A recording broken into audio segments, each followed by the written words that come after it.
하나님 말씀 고린도 후서 7장 1절 보시겠습니다.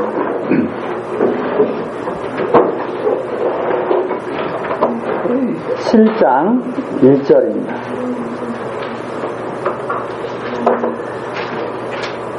그런즉 사랑하는 자들아, 이 약속을 가진 우리가 하나님을 두려워하는 가운데서 거룩함을 온전히 이루어 육과 영의 온갖 더러운 것에서 자신을 깨끗게 하자. 7장 1절입니다. 우리 그 주보를 이렇게 보시면 성도의 신앙생활을 경고케 하시는 하나님 이렇게 되어 있습니다. 지금 왜 이런 말씀을 하시느냐면 우리들의 신앙생활을 경고케 하시기 위해서 이런 말씀을 하시는 거죠. 그러면 우리의 신앙생활을 경고케 하시는 이 의미가 어떤 의미냐? 지금 사도 바울이 하는 말씀이 아니거든요. 성령께서 예수 그리스도께서 승천하시면서 약속하신 그 성령이 이 땅에 오셔서 사도 바울을 통해서 지금 우리에게 이 말씀을 전해주고 있는 거죠. 그러니까 이 말씀을 듣는 우리는 부활 승천하신 그 예수가 그리스도시구나. 그리고 그 그리스도를 보내신 하나님이 지금 살아계시는 거구나 하고 우리가 이 말씀을 통해서 믿고 이 말씀을 통해서 우리가 신앙하며 살아가게 되는 거죠. 자, 지금 그 말씀 중에 거룩함을 온전히 이루어서 깨끗하게 하자고 성도들을 권면하는 내용이 여기 나와 있습니다. 7장 1절 보니까 그런즉 하고 나와 있습니다. 그런즉 그게 뭐냐면 6장 마지막 부분에 나와 있는 그 말씀을 지금 계속 받고 있는 거죠. 그러니까 7장 1절서부터 우리가 이해하려고 하면 그 뜻을 오해할 수도 있죠. 앞에 보니까 뭐라고 나와 있습니까? 하나님과 화목하라고 하면서 너희들 하나님과 화목하라 이렇게 하면서 사도의 직책이 회방받지 않게 하려고 하나님과 화목하게 하는 직책을 사도들이 받았는데 그것이 회방받지 않게 하려고 얼마나 했겠는가, 얼마나 고난을 당했는가 이런 내용들을 말하고 있죠. 그래서 그렇게 고난받고 있는 이 사도들과 함께하자 한 것이 6장 11절부터 13절까지 있습니다. 우리가 이렇게 예수님의 12제자 중에서 이 베드로 사도도 물론 베드로 전후서를 이렇게 이 성경으로 이렇게 남겼지만 이 사도 바울이 많은 분량을 썼잖아요. 근데 이 사도 바울은 사실은 사도 바울 본인이 고백한 것처럼 교수 중에 교수라고. 다른 사도들은 예수님을 잘 이렇게 쫓아다니면서 예수님의 말씀을 듣고 그랬었어요. 그런데 이 바울 사도는 오히려 핍박하던 자였습니다. 이 핍박하던 자를 부르신 거예요. 영원하신 뜻가운데. 그래서 이 바울 사도로 하여금 이런 말씀을 지금 증거하게 하시는 거죠.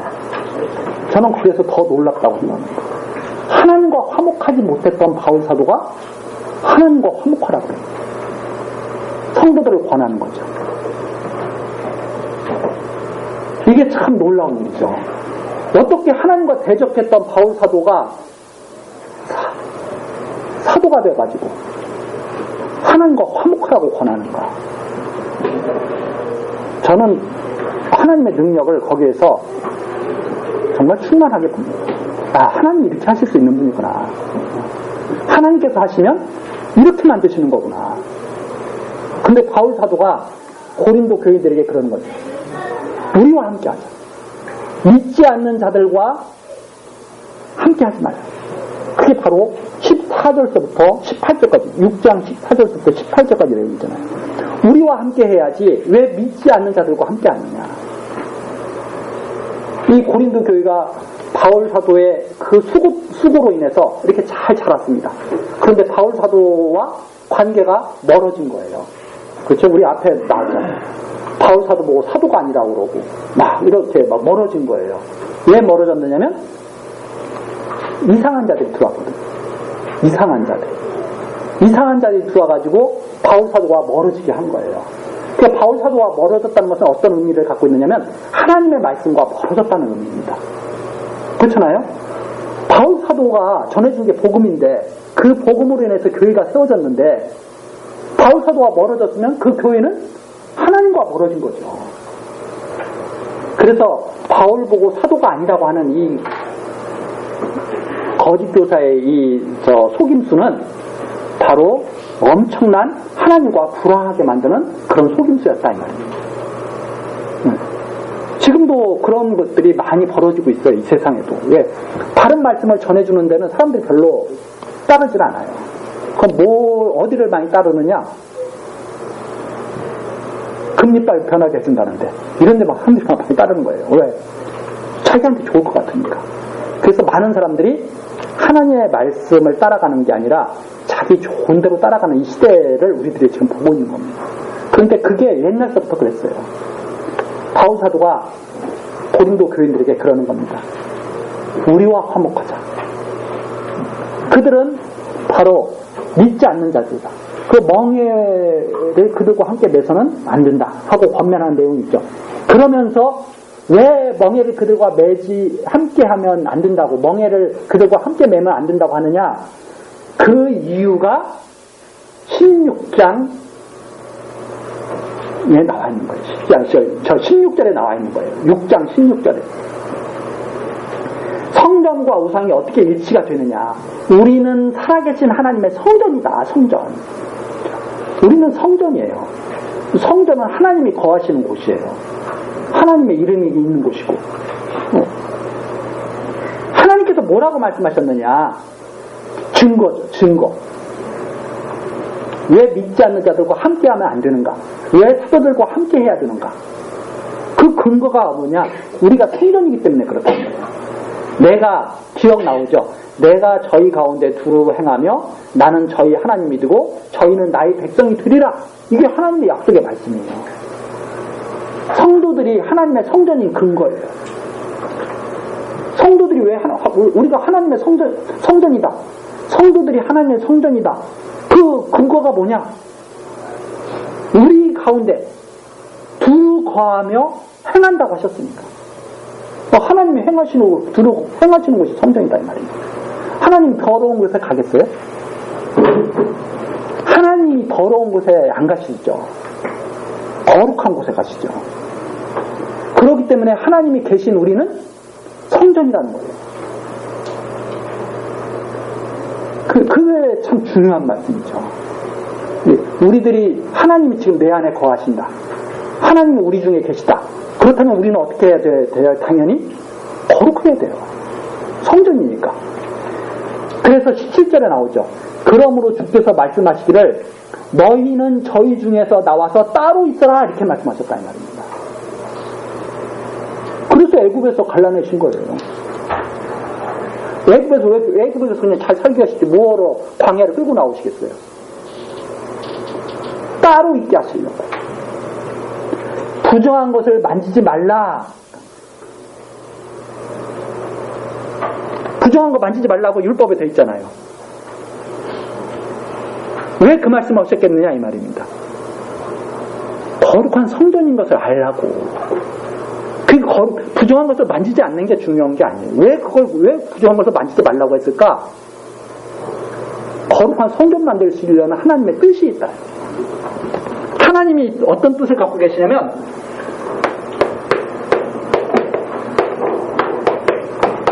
거룩한 성전을 우리들로 하여금 거룩한 성전이 되게 하시는 뜻이 있어요. 주 안에서, 그리스도 안에서.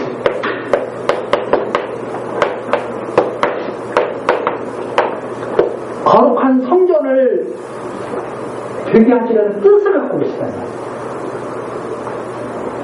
그래서 지금 하나님께서 그렇게 말씀하시면서 내가 너희를 영접하여 18절 나오죠. 18절. 너희에게 아버지가 되겠다. 아버지가 될게. 너희는 내게 자녀가 될 것이다. 하나님이 영접해서 아버지가 되고 자녀가 되고 생각해 보십시오. 우리가 어떤 양자를 갖다가 드릴 때 부모가 양자를 드리는 거예요. 양자가 부모를 맞는 거예요. 양자 될 사람들이 내가 당신을 부모로 삼을게 이러는 거예요. 부모 될 사람이 양자를 내가 너를 데려다가 내 자식 삼을게 그러는 거예요. 너무나 분명하잖아요. 우리가 되고 싶어서 되는 게 아니라 하나님이 그렇게 말씀하신 거예요. 내가 너희를 영접할게. 그래서 내가 너희들의 아버지가 되고 너희는 내 자녀가 되도록 할게. 이렇게 말씀하셨는데 그렇게 말씀하신 분이 누구냐면 전능하신 주의 말씀이었다. 전능하신 분이 이렇게 생각하고 있다 이 말입니다. 무능하신 분이 그렇게 생각하고 있는 게 아니라 전능하신 분이 그렇게 생각하고 있다. 그러면 될 것 같아요? 안 될 것 같아요? 내가 하면 될 것 같아요? 안 될 것 같아요? 저는 안 돼요. 저는 거룩하게 살기는 이미 글러먹었어요. 이미 깨끗하게는 글러먹었어. 여기저기 겨울철 되면 벌써 여기저기 막 긁어서 피부가 건조해가지고 긁어가지고 여기저기 이렇게 막 그냥 상처도 나고 그럴 때도 있고 깨끗하게 살기는 글러먹었어. 근데 이분이 하신다면 전능자가 하신다면 돼야 안 돼요 이거? 된다 이 말이에요. 그런 즉입니다. 7장 1절에 그런 즉이에요. 하나님이 하신다고 했으니까 이렇게 이해가 돼야 하나님이 하신다고 했으니까 그럼 우리가 소망을 가져보자. 우리가 그렇게 한번 해보자. 그렇게 되는 거예요. 만약 우리가 값으로 살고 싶은 소망이 있다. 그러면 값부가 다 될 것 같아요? 이제까지 포기하자. 글러먹었어. 그렇게 되기가 쉽죠. 그런데 지금까지 힘들게 살았는데 하나님 전능하신 하나님이 그렇게 했다고 약속을 해놨다고 해요. 그러면 이분이 살아계시면 그렇게 될 것 같아요? 안 될 것 같아요? 그러면 소망을 잃지 않을 수 있다. 그러니까 젊었을 때는 한때 꿈을 가지고 있어도 사람들이 다 나중에 꿈을 잃어버리잖아요. 왜 꿈을 잃어버리느냐? 자기 꿈이었기 때문에. 하나님이 뜻하신 게 아니었기 때문에 잃어버리는 거예요. 하나님의 뜻이었다면 그 꿈이 이루어질까요? 안 이루어질까요?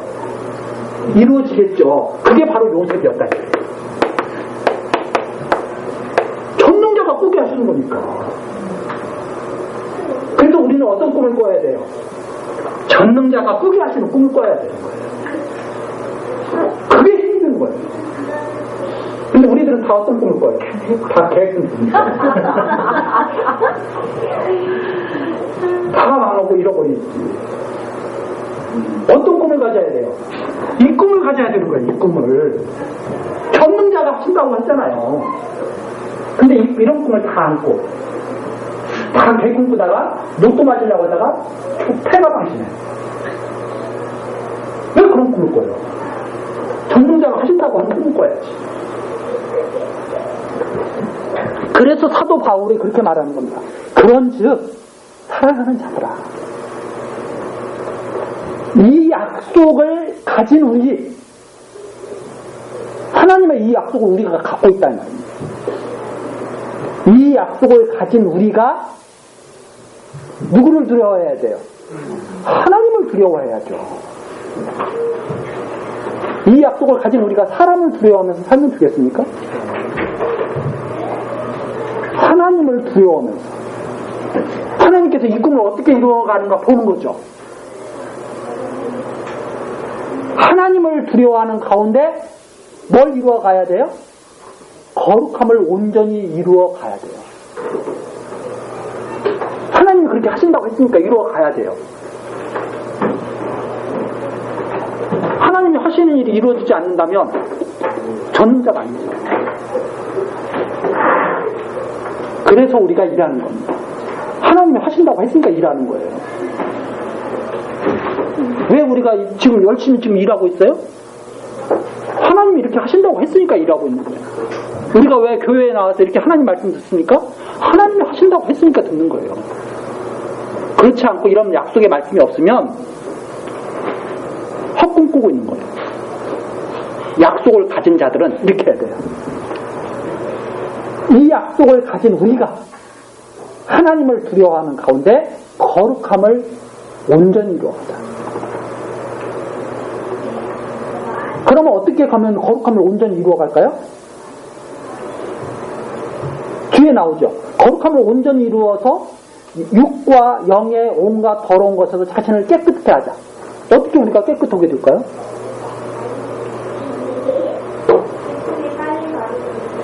우리가 가고 싶은 데로 가면 깨끗해질까요? 아니에요. 거룩한 자들이 들어가는 곳이 어디였냐면 가나안 땅이었어요. 이 가나안 땅에 우리가 어떻게 가느냐는 우리가 어떻게 거룩함을 이루어가느냐가 똑같은 말이에요. 야, 우리가 어떻게 가나안 땅에 가냐? 우리가 어떻게 거룩함을 이루느냐? 거룩한 자들이 갈 수 있는 땅이 있다는 거죠. 거룩한 백성이. 여기에 가나안 7족속을 다 몰아내고 거룩한 이스라엘 백성들이 거기가 다 침적을 하잖아요. 어떻게 거룩함을 이루게 되느냐? 전능자의 열심으로 이루어가는데 이스라엘 백성은 뭐 한 거밖에 없어요? 구름 동안 불기는 그걸 따라간 거밖에 없습니다. 그걸 따라가는 거예요, 그냥.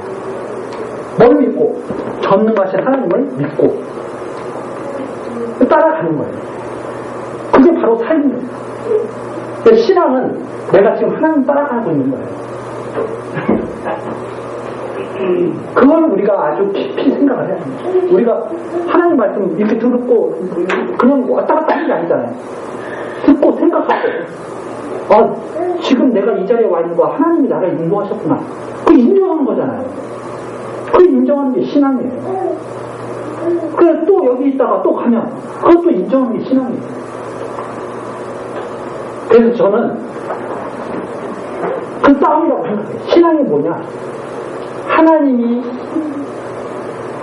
전능자로 나를 인도하고 계신 것을 믿고 사는가? 아니면 내 마음대로 내가 원하는 대로 내가 할 수 있다고 생각하면서 사는가? 예를 들어서 내가 잘 살고 싶으면 내가 노력만 하면 내가 잘 살 수 있다고 생각하는가? 하나님이 잘 살게 하셔야 잘 살 수 있다고 믿고 내가 열심히 일하고 있는가? 많은 사람들은 자기 노력으로 자기가 꿈꾸는 걸 이룰 수 있다고 생각해요. 어디서 온 거죠? 전능자가 하지 않습니다. 그래서 여기에 나오는 것이 하나님을 두려워하는 가운데 가자 이 말입니다. 하나님이 계신 것을 항상 바라보면서. 근데 하나님을 믿지도 않고 하는 거, 믿지도 않고 사람들이 열심히 사는 사람들 많이 있잖아요. 이루어지지 않는다 이 말이에요. 잠시 잠깐 이루어지는 것 같지만 다 허망한 거에 지나지 않는다. 그러면서 2절부터 4절이죠. 마음으로 사도들을 영접해서 함께하자. 우리와 하나가 되자. 이 말입니다. 마음으로 우리를 영접하라. 우리가 아무에게도 불의를 하지 않고 아무에게도 해롭게 하지 않고 아무에게도 속여 빼앗은 일이 없다. 이 복음 전도사에게 순수성이죠. 오히려 사도 바울 같은 경우는 차라리 교회의 반대편에 있을 때는 잘 나가던 사람입니다. 사도가 돼가지고 이 사람은 우리 육신적으로 말하자면 사도가 돼가지고 힘들어진 사람이에요. 괜히 가말리의 문화에서 정말 로마 시민권을 가지고 편안하게 잘 살면 얼마나 좋아요. 근데 이 사람은 그걸 다 버리고 이분은 그걸 다 버리고 복음을 위해서 오히려 많은 손해를 봤어요. 우리가 그런 것을 보면 조금 진실성을 우리가 짐작할 수 있죠. 사람의 진실성. 우리 탈입장 같은 데 나오는 거 보면 그런 거 있지 않습니까? 뭐 이렇게 예를 들어서 그 강아지라든가 고양이한테 이렇게 밥 주고 다니는 사람들 나오잖아. 예를 들어서 강아지 막 불쌍하다고 길거리에 이번 추석 때도 막 많이 버려졌다고 그러더라고요. 왜? 멀리 여행 가야 되니까 강아지 데리고서는 비행기 태울 수 없으니까 그냥 맡겼다가 얼로 그냥 버리기도 하고 뭐 그런 사람들 좀 있었던 것 같아요. 하여튼 많이 버려졌다고 그래요. 그러면 어떤 사람들은 그게 불쌍해가지고 데려다가 막 키우고 먹이 주고 막 이래요. 자기 돈 쓰면서. 그러면 우리가 순수성을 순수성을 좀 이렇게 인정해 줄 수가 있잖아요. 저 사람은 정말 강아지를 사랑하는 사람이야. 저 사람은 정말 마음이 그래도 참 연민이 있는 사람이야. 어려운 것을 좀 못 보는 사람이야. 인정해 줄 수 있잖아요. 왜? 그렇게 하니까. 자기는 신행하면서 그렇게 하니까. 그런데 유기견을 데려다 키면은 500만원씩 준다. 그러면 사람들이 막 다 데려다 킬지 몰라요. 그런 순수성이 의심받을 수 있잖아요. 바울 사도가 지금 그러는 거예요. 내가 언제 이익 취하기 위해서 그랬느냐. 오히려 고난을 당했다는 거예요. 그렇다면 그분의 순수성을 그래도 조금만 알 수 있잖아요. 그래서 앞에서 바울 사도가 계속 자랑한 거예요. 내가 굶주리기 보기도 하고, 내가 매맞기도 하고, 내가 오해도 받기도 하고, 이러면서도 내가 끝까지 내 이 복음 전하기 위해서 지금까지 왔다. 우리와 함께 하자. 왜 함께 하자 그래요? 그리스도 안에 있으니까. 그리스도 안에 있으니까 함께 하자. 그리스도 밖에 있는데 뭐 함께 해요? 친척들과도 형제들과도 사이가 나쁜데. 명절 때 되면은 친척들이 모여서 싸우잖아. 아버지 재산 내가 더 가져가야 된다 그러고. 그런데 함께 하자는 거예요. 우리와 함께 하자. 성도들의 입장에서는 참 어떻게 보면 괴로운 거예요. 왜 괴로우냐? 함께 하면 어떻게 해야 돼요? 같이 손해봐야 되거든. 함께 하면 같이 힘들어야 되거든. 함께 하는데 사도들은 매맞고 있는데 혼자 호의호식하면서 그러고 있을 수 있어요? 그러니까 이 함께 하자는 말이 이게 그냥 참 좋은 말이네 이렇게 생각할 게 아니에요. 야, 하나님께서 우리로 하여금 거룩한 성전으로 지어가신다고 그랬다. 우리 함께 하자. 그 말은 육신적인 걸로 돌리면 우리 같이 고생하자 이제 이 말이거든. 그러니까 이 화목하자고 하는 말이 화목 좋지 왜 안 해 이들이 그렇게 생각할 게 아닙니다. 사도 고난받고 있는 사도들과 함께 하자는 거예요. 그러면서 뭐라 그럽니까? 내가 정죄하려고 이 말을 하는 것이 아니라 이전에 말할 거니와 너희로 우리 마음에 있어 함께 죽고 함께 살게 하고자 함이라. 너희들에게 지금 편지를 정죄하기 위해서 편지를 쓰고 있는 게 아니라는 겁니다. 그래서 무슨 말이냐면 함께 죽고 함께 살고 싶어서. 아 이게 참 그렇죠. 함께 사는 것은 좋은데 함께 죽는 것은 힘들잖아요. 함께 죽고 함께 살고자 한다. 그리스도의 지체로 생사를 같이 하자. 이 말 아닙니까? 우리 그리스도의 지체로 생사를 같이 하자. 그럼 그리스도께서는 이 세상에서 어떤 일을 당하셨어요? 함께 고난 받잖아요. 왜 그러냐? 너희들이 내 마음 속에 있다. 함께 할 사람으로. 왜 함께 하자는 거예요? 내가 너희를 향하여 4절이죠. 하는 말이 담대한 것도 많고 고린도 교인들에게 담대한 말을 바울 사도가 많이 했습니다. 복음 진리 전하면서 세상과 반대되는 말도 하고 그렇잖아요. 가치를 완전히 뒤집는 말을 많이 했습니다. 너희를 위하여 자랑하는 것도 많으니 바울 사도가 자랑도 했어요. 고린도 교인들을 위해서 자랑했어요. 어떤 자랑했느냐? 내가 이런 고난 받고 있어. 그 앞에 나온 거예요. 어디 나오냐면 6장 4절서부터 다시 한번 보십시오.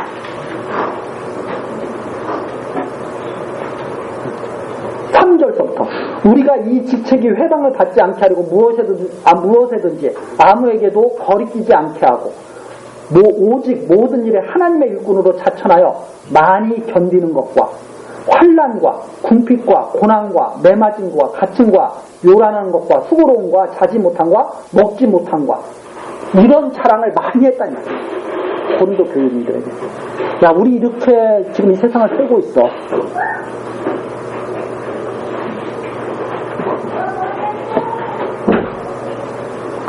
이런 자랑을 하면서 함께 하자는 거예요. 그러면서 다시 돌아와서 너희를 위하여 이렇게 자랑하는 것이 많으니까 내가 우리의 모든 환난 가운데서도 위로가 가득하고 기쁨이 넘치는도다.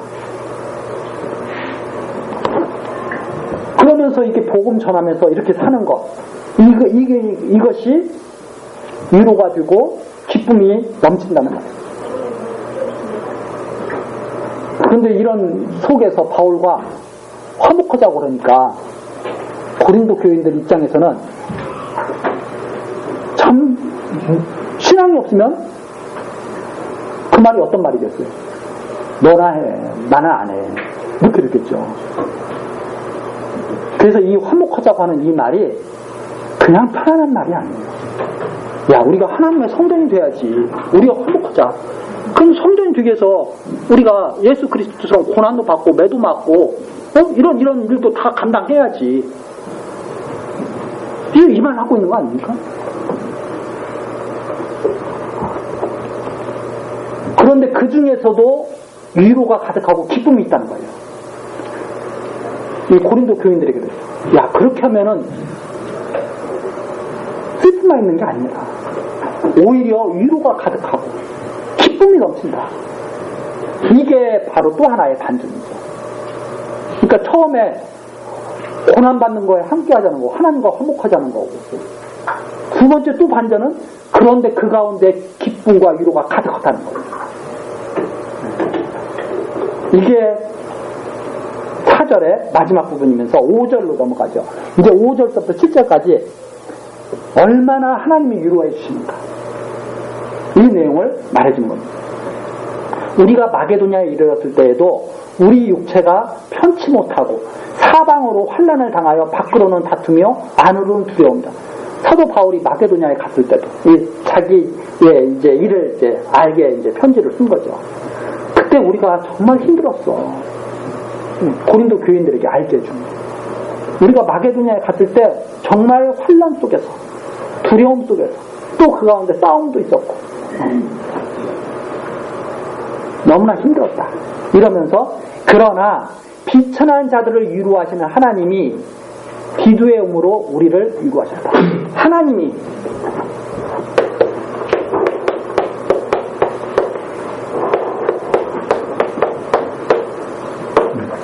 하나님의 위로. 그런데 마게도냐에 있을 때 엄청나게 고난 속에 있었는데 하나님께서 위로하셨다. 그렇죠. 하나님께서 위로하셨는데 어떻게 위로하셨느냐? 기도가 왔다는 거예요. 이 기도가 누구에게 갔었냐면 고린도에 갔었어요. 고린도에 가서 기도가 왔다. 이게 하나님의 위로라는 거예요. 그러면 하나님이 어떻게 기도를 통해서 위로하셨는가? 거기에 뒤에 나오는 거예요. 저가 온 것뿐이 아니요. 저가 그냥 온 것 자체뿐만이 아니에요. 오직 저가 너희에게 받은 그 위로로 위로하고 너희의 사모함과 애통함과 나를 위하여 열심히 있는 것을 우리에게 고함으로 나를 더욱 기쁘게 하였느냐. 기도가 와서 기도를 본 것만으로도 기쁘죠. 그러나 더 기쁜 것은 뭐냐면 기도가 왔는데 고린도 교회에 갔다가 기도가 왔는데 고린도 교회 교인들이 자기들의 잘못을 뉘우치고 어떤 잘못? 사도와 멀어졌고 바울 사도를 싫어했고 그것과 이제 그것을 애통해하면서 돌이켰다는 겁니다. 고린도 교회가 흘게 우리가 잘못했구나 이렇게 하고 디도에게 그 소식을 줬다는 거예요. 그래서 디도가 딱 와서 바울 사도에게 말한 거예요. 고린도 교회에 갔더니 고린도 교회가 이제는 우리들이 잘못했었구나. 사도 바울과 멀어졌던 우리가 잘못된 거였구나. 이렇게 생각을 하고 뉘우쳤다는 거예요. 그래서 애통해했다. 여기 나오죠. 바울 사도를 보고 싶다. 애통하다. 그리고 나를 위하여 열심히 있는 것. 바울 사도와 함께 해서 바울 사도의 일을 우리가 도와야 되겠다. 이렇게 다들 마음을 먹고 그 마음을 먹고 있다는 소식을 디도가 가지고 왔다. 그러니까 바울 사도가 너무나 큰 위로가 된 거죠. 그래서 위로를 받은 거예요. 위로받은 바울. 위로받은 바울. 그러면 이것 때문에 위로를 받았지만 이것이 누가 바울 사도를 위로했는지 바로 하나님의 위로였다는 거죠. 그러니까 항상 근원에는 하나님의 역사하심을 바울 사도가 알고 있었다. 이게 하나님의 역사로 이루어집니다. 어떤 전능자가 그렇게 하시기로 했으니까 고린도 교회가 그렇게 이루어진다. 전능자가 그렇게 하신다고 했으니까 그렇게 이루어졌다. 지금.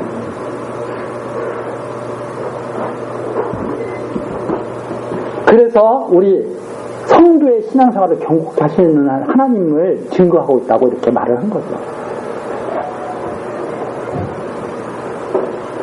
그러므로 내가 8절이죠. 편지로 너희를 근심하게 한 것을 후회하였으나 무슨 말이냐면 아마 먼저 본 편지에 야단치는 편지를 쓴 거죠. 너희들 그렇게 해석을 두겠느냐고. 지금은 후회하지 아니함은 그 편지가 너희로 잠시만 근심하게 한 줄 아니다. 근데 지금은 후회하잖아요. 아 그래 잘 보냈지. 그 편지를 딱 보내고 뉘우치니까 아 잘 지냈지.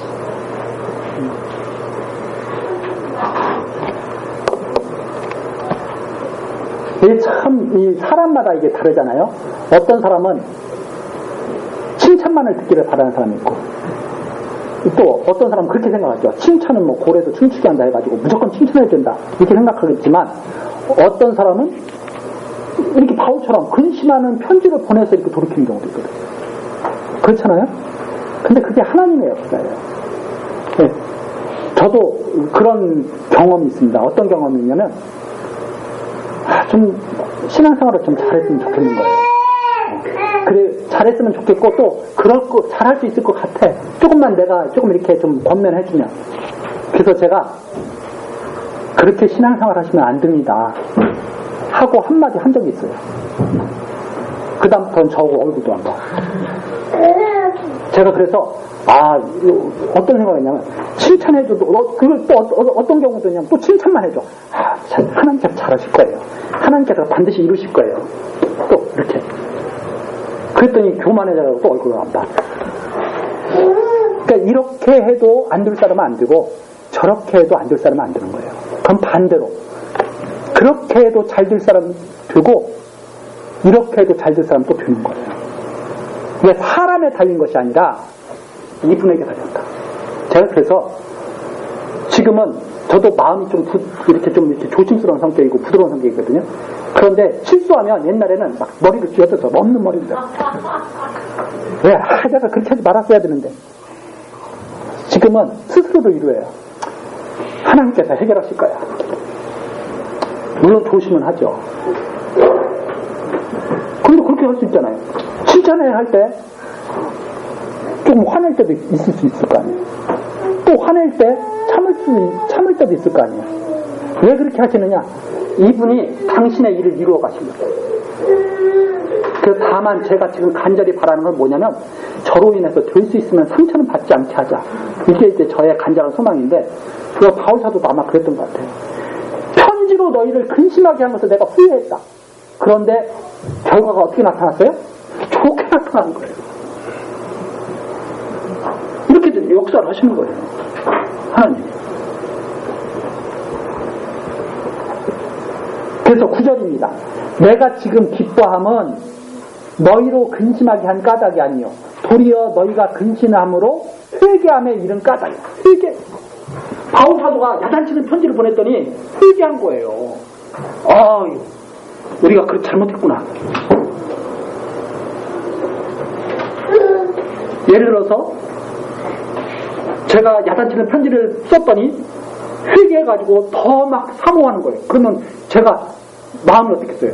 잘했다, 기쁘다 이렇게 될 거 아니에요? 그렇게 했다. 그게 하나님의 위로였다는 거죠. 그것이 바울이 내가 잘해서 그런 것이 아니라 하나님이 그렇게 위로하셨다.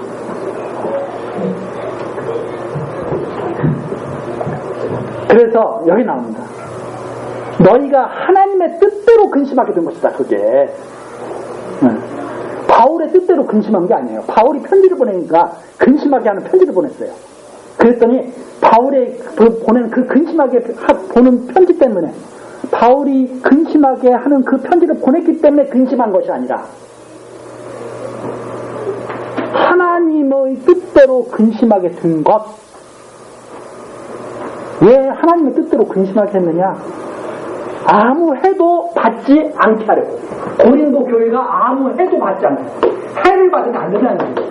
왜? 거룩한 성전으로 지어져 가야 돼. 해를 받으면 안 된다. 그래서 아무 해도 받지 않도록 하나님께서 근심하게 하셨다.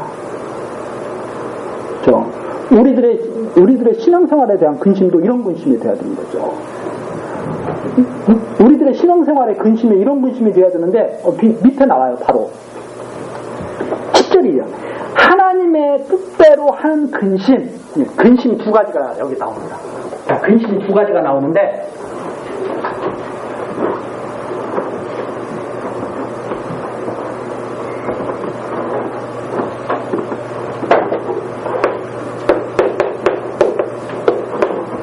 우선 근심 중에는 하나님의 뜻대로 하는 근심이 있어요. 하나님의 뜻대로 하는 근심. 또 하나 근심은 거기에 나오죠. 하나님의 뜻대로 하는 근심은 후회할 것이 없는 구원에 이르게 하는 회개를 이루는 것이요, 세상 근심.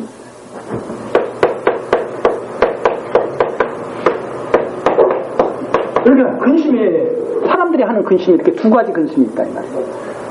하나님의 뜻대로 하는 근심은 어떤 근심이냐면 후회할 것이 없는 구원에 이르게 하는 회개를 이루는 것이죠. 이건 하나님 뜻대로 하는 근심은 회개. 하나님께로 돌이킨다 이 말입니다. 하나님 뜻대로 하는 근심은 하나님께로 오게 만들어요. 그런데 세상 근심은, 여기 세상 근심은 어떤 근심이냐면 사망을 이루는 것이라. 이 세상 근심은 어떻게 이렇게 하냐면 이건 사망을 이루는 것이다. 그러면 하나님의 뜻대로 하는 근심이 어떤 것이냐? 바로 새 생명, 영혼을 위한 근심이에요. 영혼을 위한 근심이에요.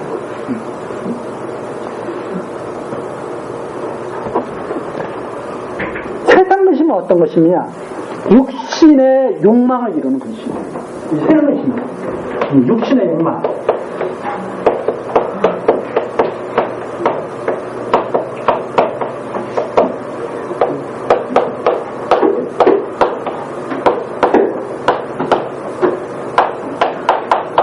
이건 영혼을 위한 근심이에요. 이건 육신의 욕망을 이루기 위한 근심이에요. 이 육신의 욕망을 아무리 이뤄봤자 결국은 뭐냐? 사망이에요. 이것은. 그러면 성도들이 해야 하는 근심은 어떤 근심이냐면 이 근심을 하지 말라는 거예요. 이 근심을 하지 말고 이 근심을 하라는 거예요. 영을 위한 근심, 영혼을 살리기 위한 근심. 이 근심은 바로 회개를 낳고, 이 근심은 사망으로 살아간다는 거예요. 계속. 그게 지금 여기에서 10절 다시 한번 보시면, 하나님의 뜻대로 하는 근심은 후회할 것이 없는 구원에 이르게 하는 회개를 이루는 것이요, 세상 근심은 사망을 이루는 것이니라. 이 두 가지. 근데 고린도 교회가 지금 어떤 근심을 했다는 거예요? 바로 이 근심을 했다는 거예요.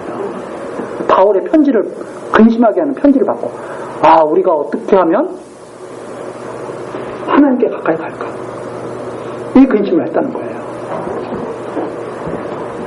그러면서 11절이죠. 보라, 하나님의 뜻대로 하게 한 이 근심이, 바로 이 근심이, 하나님의 뜻대로 하게 한 이 근심이 어떤 능력을 나타냈는가? 얼마나 변명하게 하며, 근심이 너희로 얼마나 간절하게 하며, 이 근심을 하게 되니까 간절해졌다는 말입니다. 하나님의 뜻을 따르고자 하는 마음이 간절해졌다. 얼마나 변명하게 하며, 변명이라는 것은 우리들이 얼마나 잘못했는가? 지금 바울 사도에게 지금 이 소식이 온 거 아닙니까? 고린도 교회들이 정말 간절해졌습니다. 고린도 교회 사람들이 하나님 뜻을 따르려는 마음이 아주 많아졌습니다. 고린도 교회 사람들이 정말 많은 변명을 합니다. 우리가 잘못했다고. 여기서 변명은 뭐냐면 자기들을 합리화시키는 걸 말하는 것이 아니라 자기들의 잘못을 갖다가 인정하는 거예요. 오히려 우리가 정말 그래서 그랬습니다. 그래서 자기들의 잘못을 갖다가 인정하면서 그 면책받으려고 그런 어떤 사악한 그런 변명이 아니라 솔직한 변명, 이것을 말하는 거고, 얼마나 분하게 하면 우리들이 바울 사도와 멀어졌던, 하나님과 화목하지 못했던 그런 쪽으로 갔던 것이 얼마나 분했나. 그래서 우리들이 예를 들어서 이런 거 똑같은 거죠. 우리들이 살면서 많은 죄악을 우리가 접하게 되잖아요. 우리가 이게 살면서 본의 아니게 잘못하게 되잖아요. 죄악을 범하게 된다는 말입니다. 그런데 이런 근심을 하는 자들은 어떻게 나타나냐면 여기에 나온 대로 분해. 내가 왜 이런 데 빠졌을까? 분하다는 말입니다.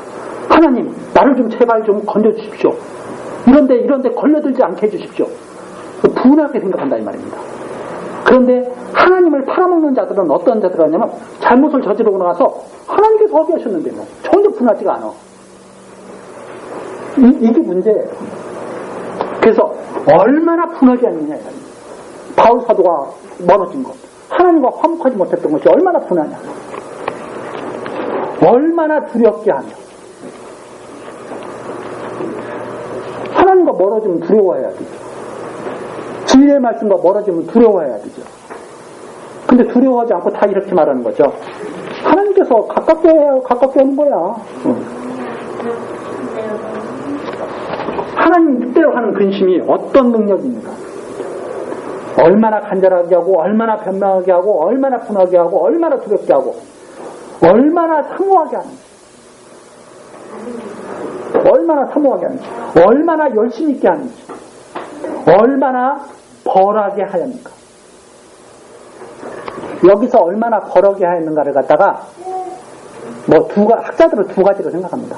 자기 자신에 대한 벌, 아니면 거짓 교사에 대한 벌, 이렇게 생각을 하는데, 저는 자기 자신에 대한 벌이 더 맞다고 생각을 해요. 왜 그런가 하면 근심이 지금 자기 자신을 하는 거 아니에요. 내가 이렇게 살았어 좋겠나? 이런 근심하는 게 아니에요. 그렇잖아요? 그러면 다 자기 자신에 대한 말로 하는 게 일관성이 있고 통일성이 있겠다 이렇게 생각합니다. 그래서 얼마나 벌하게 했는가를 갖다가 거짓 교사를 벌하게 했다 이 말이 아니라 자기 자신에 대한 책망. 내가 왜 그렇게 했을까 내가. 이런 벌, 이런 걸 오히려 의미하는 것이 더 일관성 있게 흐르지 않나 이렇게 생각합니다. 그러나 학자들은 크게 이렇게 두 가지로 나눈다. 이게 제가 말씀드린 거예요. 그 앞에는 다 자기 자신에 대한 거잖아요. 얼마나 간절한가, 얼마나 사모하고 있는가, 얼마나 열심히 있게 하는가, 얼마나 벌하게 하였는가. 고통 속에서 지냈다 이 말이죠. 사도 바울을 떠나서 고통스럽게 지냈어요. 왜? 여기에 빠져버렸으니까. 세상에 빠져버렸으니까. 그래서 얼마나 벌하게 하는가. 너희가 저 일에 대하여 1절 너희 자신의 깨끗함을 나타낸, 그러면서 그들의 깨끗함을 나타낸다 이 말이에요. 깨끗함.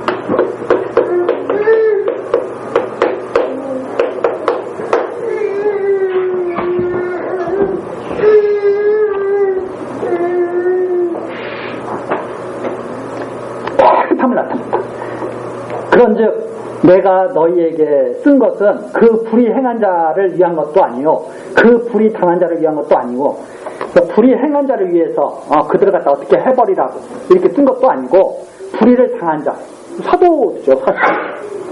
그 불의를 당한 자를 위한 것도 아니고, 오직 우리를 위한 너희의 간절함이 하나님 앞에서 너희에게 나타내게 하려 합니다.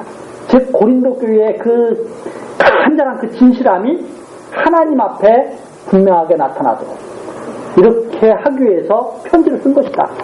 왜 편지를 썼느냐? 바로 이것이 나타나서 편지를 쓴 것이다. 바울사도 큰 편지를 쓴 게 아니다. 이렇게 근심하게 해서 회개하고 간절함이 나타나서 이렇게 하기 위해서 편지를 쓴 것이다. 바울사도가 자기 자신을 위해서 편지를 쓴 것도 아니고 왜 나를 알아달라고 편지를 쓴 것도 아니고 불의에 행한 자들을 어떻게 해버리라고 편지를 쓴 것도 아니고 고린도 교인들이 바로 이렇게 돼서 간절함을 나타내라고 편지를 쓴 것이다. 이로 인하여 우리가 위로를 받았고 우리의 받은 위로 위에 기도의 기쁨으로 우리가 더욱 많이 기뻐하면 그의 마음이 너희 무리를 인하여 안심함을 얻었습니다. 그래서 우리가 기쁨을 얻었고 기도도 너희들의 이런 모습을 보고 기쁨을 얻어서 정말 안심했다 이런 말이죠. 내가 그에게 너희를 위하여 자랑한 것이 있더라도 부끄럽지 아니하니 우리가 너희에게 이런 말이 다 참된 것 같이 기도 앞에서 우리의 자랑한 것도 참되게 되었다. 바울사도가 기도에게 그런 말을 했던 것 같아요. 야, 고린도 교인들은 정말 하나님의 백성들이야. 정말 그들은 신실해. 이렇게 말을 했었는데 고린도 교회가 멀어진 거예요. 바울사도가. 근데 바울사도가 고린도 교회에다가 참된 것만을 전해줬잖아요. 하나님의 참된 말씀만 전해줬잖아요. 근데 멀어졌는데 그 멀어진 교회에 근심이 돼가지고 기도를 보냈더니 기도가 가서 이 소식을 전해준 거예요. 그러니까 바울사도가 야 정말 부끄럽지 않다. 나는. 왜 그런가 하면 내가 너희들에게 참된 말을 다 전해준 것처럼 기도에게 자랑한 말도 다 참되게 됐다 이 말입니다. 고린도 교회 괜찮아 이렇게 했더니 디도가 와서 바울사도가 말한 대로 고린도 교회 정말 괜찮습니다 이렇게 말을 해줬다는 거예요. 자랑한 것이 부끄럽지 않았다는 말이죠. 자, 이런 거와 똑같죠. 자녀를 갖다 우리 애 괜찮은 애야 이랬는데 다른 사람 딱 보더니 아우 말씀하신 대로 당신의 아들이 참 괜찮습니다 이러면 마음이 깊은 것처럼 그렇게 됐다는 거예요. 자, 그런 것처럼 저가 너희 모든 사람들이 두려워하고 떨므로 자기를 영접하여 순종한 것을 생각하고 너희를 향하여 그의 심정이 더욱 깊었으니 내가 너희를 인하여 범사에 담대한 거로 기뻐하노라. 디도가 갔다 오더니 고린도 교회 정말 귀한 교회입니다 해가지고 고린도 교회를 너무나 또 디도도 어떻게 된 거예요? 아끼게 된 거예요. 그러니까 바울사도가 더 자랑스러운 거예요. 정말 기뻐. 이렇게 돼서 정말 기뻐. 여기까지가 바로 7절까지의 내용입니다. 사도와 화목한 고린도 교회가 자랑스럽다. 이 자랑스러운 교회에다가 다음 시간 합력하라고 말합니다. 아무 교회 보고 합력하라고 그러는 게 아닙니다. 하나님께 올바르게 세워진 교회, 하나님의 뜻대로 정말 깨끗하게 된 교회에 이제는 그러면 이렇게 됐으니까 이제는 할 일을 우리가 하자. 이렇게 이제 8장서부터 이제 합력을 권면하는 내용이 마지막 장까지 나오게 되는 겁니다. 우리 이제 이런 깨끗하게 된 하나님의 뜻대로 근심하고 회개하고 깨끗하게 된 고린도 교회에 어떤 합력을 하라고 하는지 우리가 다음 시간부터 같이 또 살피도록 하시겠습니다. 기도하시겠습니다. 우리들의 마음을 지으시는 하나님, 주님 안에서 거룩함에 참여하고자 하는 정결한 마음을 주시니 감사와 찬송을 드립니다. 하나님의 은혜와 능력이 아니면 우리들은 주님 안에서 깨끗하고 정직한 삶을 소망할 수도 없고 이루어 나갈 수도 없음을 압니다. 전능하신 하나님께서 은혜와 긍휼을 더욱 풍성케 하셔서 온전히 주님을 따르며 하나님과 화목하고 하나님께서 인도하시는 대로 따라가는 정말 아름답고 소중한 그런 하나님의 자녀들로 자라나도록 하나님 역사하여 주옵소서. 예수 그리스도의 이름으로 기도드립니다. 아멘.